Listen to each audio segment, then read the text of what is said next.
So I have Marcus Naslund coming in at number 3. Number 2, Henrik Sedin.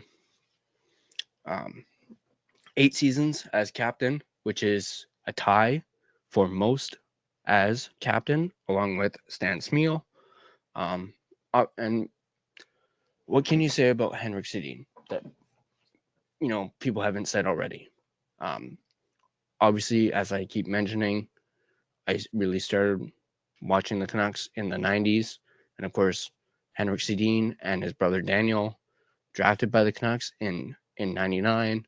And just the way that Brian Burke maneuvered and did what he did to make sure that he drafted both of them, like making trades the day of the draft in order to get that, what was it, second and third picks in the draft so he could draft both of them, was huge for not just the Henrik and Daniel, but for the organization as a whole. It was a huge move. It was a huge risk.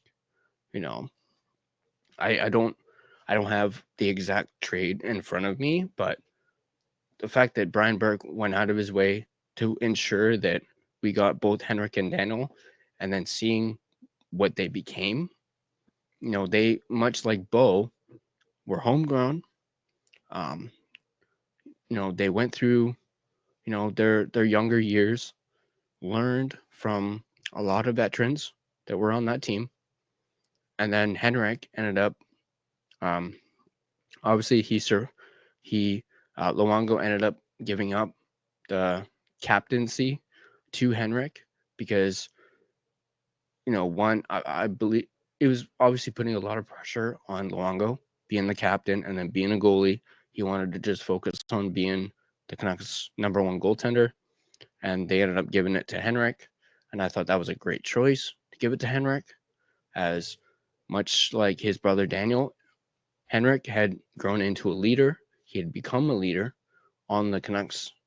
And again, just to see that growth from, when he was first drafted along with his brother to when he became captain.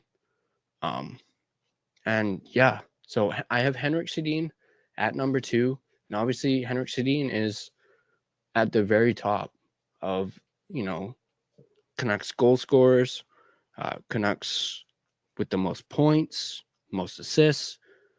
Henrik Sedin is at the top for most of those categories, and that's why I have him at number 2.